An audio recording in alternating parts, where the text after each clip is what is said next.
The Trump Smithsonian takeover. The White House has ordered a sweeping review of 8 Smithsonian museums, demanding displays aligned with, quote, unifying American ideals, part of an effort to shape how national history is presented.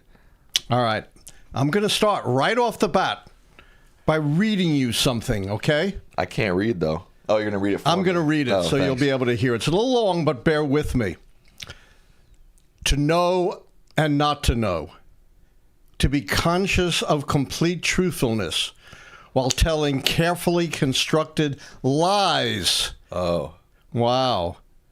And knowing things to be contrary, to use logic against logic, to repudiate morality while laying claim to morality, to believe that democracy was impossible and yet you're the guardian of democracy, to forget whatever was necessary to forget, and then draw it back into memory at the moment when it was needed, and then forget it again and again, and to apply the same process itself consciously to introduce unconsciousness, and then once again to become unconscious of the act you had just performed. That's not a description of Donald Trump, however accurate it may seem. You know where that's from, Sam? 1984. 1984, describing doublethink, one of the mainstays of the brutal dictatorship depicted in that dystopian novel. The point is, you've got to get people to overcome contradictions, to use logic against logic, to claim you're the guardian of truth and democracy when you're just the opposite. Right. Exactly. So it is no exaggeration to say that in just 7 months of his second term, got a long way to go, don't we, Sam? Oh, God. Almost 3.5 years to go. Trump has already brought us to the brink of 1984. And it's not just, of course, control over what we think and believe. It's not just doublethink. It's also the use of force. Remember, the dictatorship of 1984 was premised on 2 things. Number 1, doublethink, controlling what people think and believe. But number 2, always the threat of force.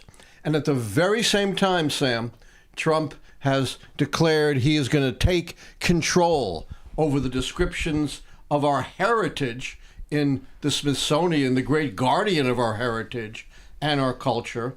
What else has he done? Almost simultaneously. Sent troops to D.C. Yeah, the militarizing law enforcement, recruiting 10,000 more members of ICE, creating the biggest, least controlled, least accountable federal police force in the history of the country. It's transparent. You don't need an historian like myself to unpeel this for you. You know, Trump says, don't believe what you see or read, only believe what I tell you. Exactly what Big Brother was telling all of the people he was oppressing in Orwell's novel 1984. Now, Trump, of course, claims, you know, what he's doing is eliminating the bias of Smithsonian exhibits, just as he's attacked the so-called bias of our finest colleges and universities. But in fact, he is doing just the opposite. Does Trump have any understanding of history, Sam? No. Do you think he's ever read one history book? I think he said the Civil War ended in 1869. In 1869. About 4 years too late. Yeah. If one of my freshman students had said that, they would have failed. Failed. History 101. You know, that's such a basic thing. He has no idea even what's in the Constitution of the United States. He doesn't even know what the presidential oath is, something he has sworn to twice. And yet he's claiming that he is going to impose historical accuracy and unbiased accounts of our history and our heritage. And, of course, real scholars are not buying it, are they, Sam? I wouldn't buy it either. No. The leading free expression group in America, maybe in the world, PEN America, very distinguished group, totally nonpartisan, said it feared that what Trump is doing, quote, will rewrite history and strip truth from the exhibits. The leader of the American Historical Association, the largest group of historians, said only historians and trained museum professionals. Does that fit Trump? No. Only historians and trained museum professionals are qualified to conduct such a review, which is intended to ensure historical accuracy. And I have great confidence in the General Secretary of the Smithsonian, Lonnie Bunch. Guess where Lonnie Bunch got his PhD and who was one of his mentors? You. Exactly. Lonnie Bunch is dedicated to truth and accuracy.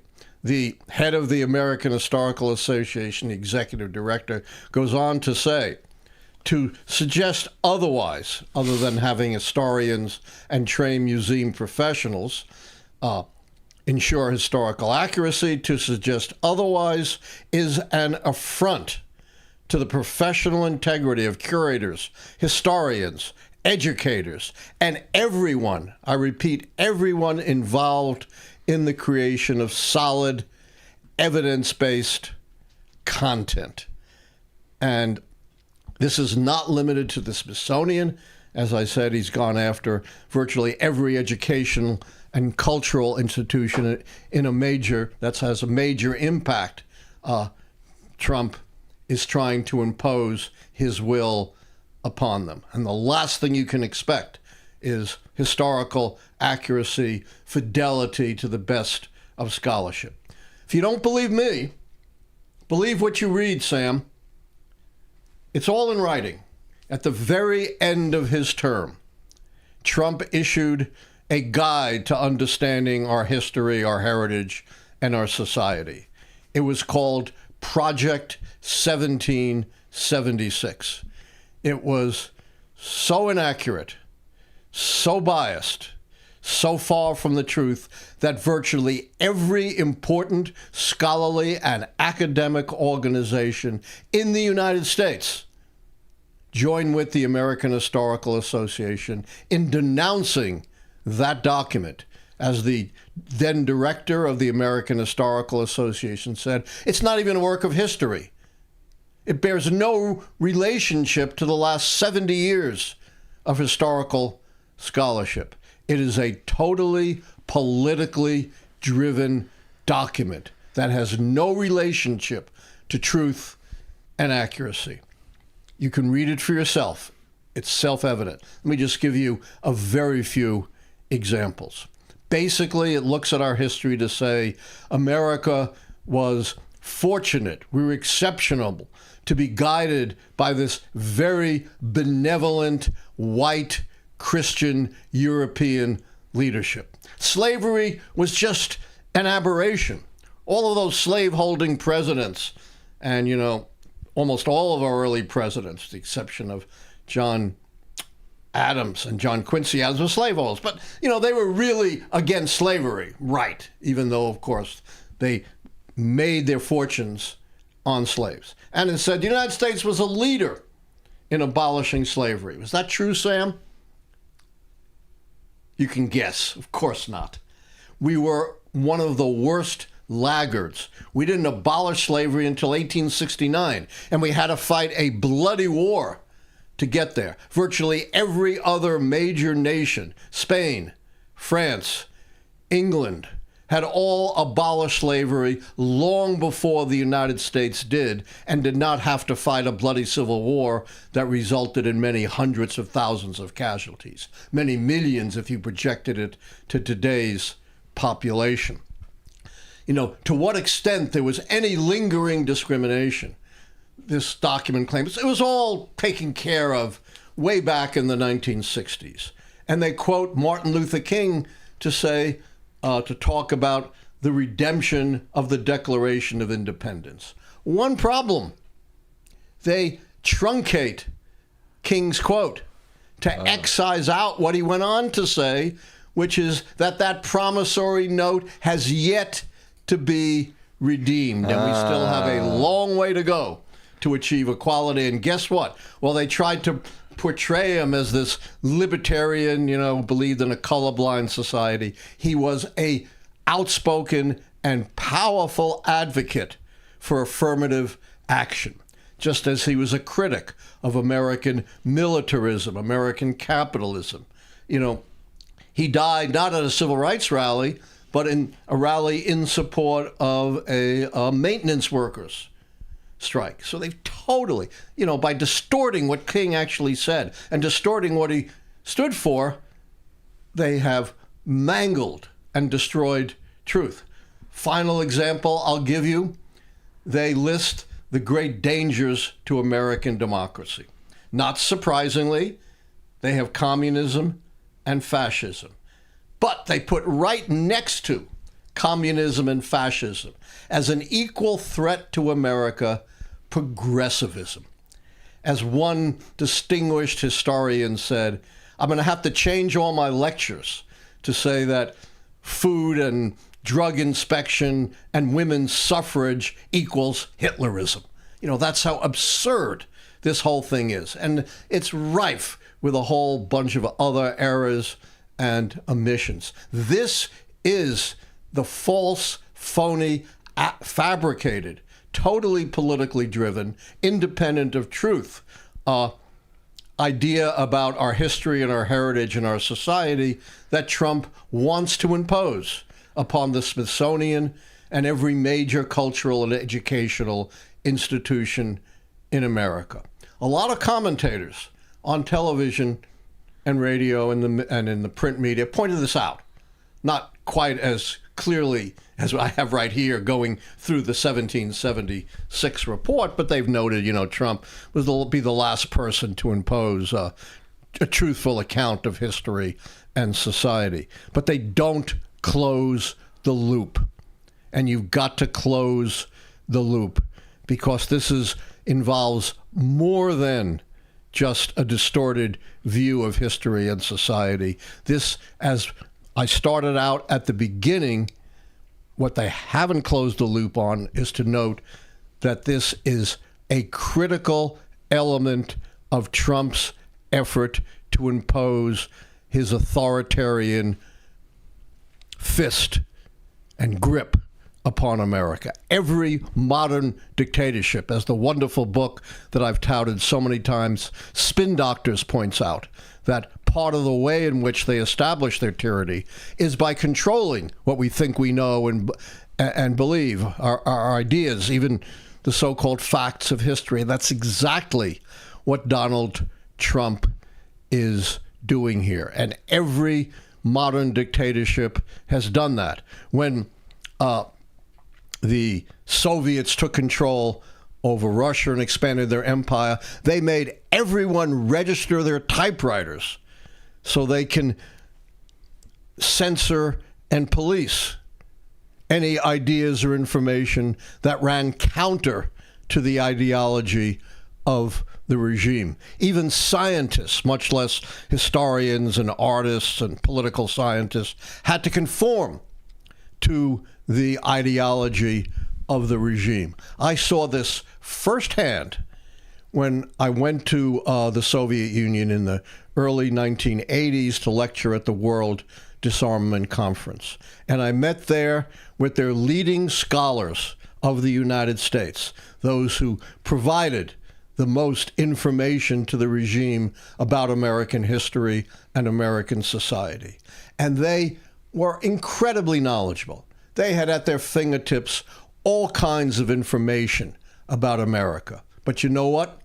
They understood nothing about America because they had to conform to the ideology of the regime, which totally distorted what American history, society, and government was all about. That's what dictatorships do. That's closing the loop on what Trump is doing with the Smithsonian, other cultural and educational institutions, doing what every dictator does, along with the show of force, controlling our minds. And in many ways, that's even more dangerous, because once you poison the mind, it's very, very difficult to restore truth. You know, I always cite the great late political philosopher Hannah Arendt, who says, once you lose truth, everything else dissolves with it. You can't have freedom, can't have liberty, you can't have democracy. Truth, not tyranny. Truth, not tyranny. Truth, not tyranny. Hey, we got the book. We're going to send it to our brilliant sloganeer. Yes.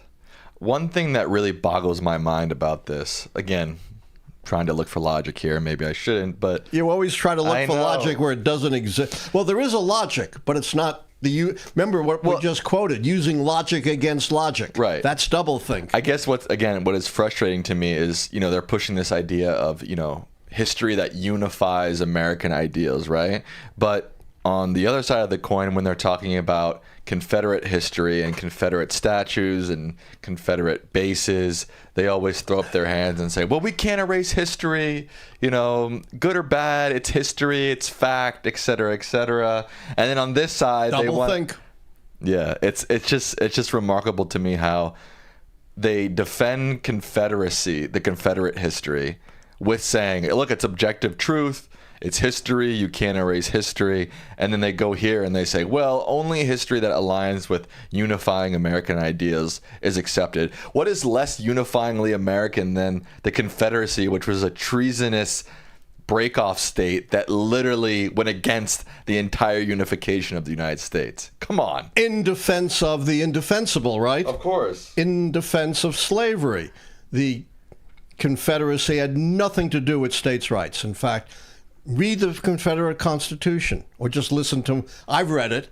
It has the greatest restrictions I've ever seen on states' rights when it came to slavery. States had no right, certainly not to abolish, not even to modify in the smallest ways the institution of slavery. It was established, defended, and cemented in by the national government with zero states' rights allowed. Here's a classic doublethink example, following up what Sam said, which I agree with completely. They fabricated out of whole cloth. They just made it up. The idea that Barack Obama may be our most unblemished president when it comes to any kind of scandal. Read the book, Presidential Scandals, and you'll see that. Is somehow a traitor. Absolute absurd nonsense. Yet at the same time, they're celebrating traitors, celebrating real traitors, the Confederates who fought against their country, who shed tremendous blood, who sought to preserve one of the worst institutions in human history. They're celebrating them, putting up monuments that were taken down, renaming bases in the honor of Confederates. And it's funny because when they're talking about these Confederate bases and these Confederate statues, a lot of people say, well, taking down statues and changing bases name isn't erasing history. You can still go to museums or read books about the Confederacy. And here's the Trump administration going directly to the leading museums in maybe the world and saying, even though you're a museum trying to tell objective history, it needs to align with our unifying American ideals. I mean, you couldn't whatever find that means. Bigger hypocrisy. I think I showed what that means through looking at the 1776 report. It means imposing, this rigid, far-right, extreme, conservative ideology on our history. It has nothing to do with historical accuracy or truth. And in line with what you just said, Sam, of course you can study Confederate history. We do it all the time. That doesn't mean you have to erect monuments and name bases to celebrate Confederates. They don't celebrate the Nazis in Germany, but there have been hundreds upon hundreds of books written about the Nazis. You don't need statues to Hitler to study the Nazis.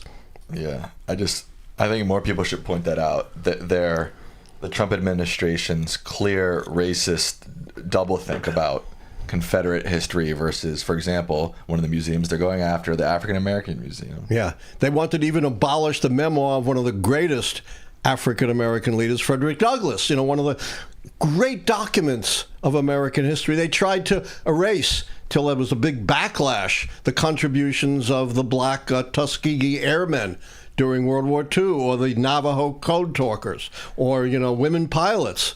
They just don't believe anyone but straight white men can make a contribution to America. Yeah, they're racist.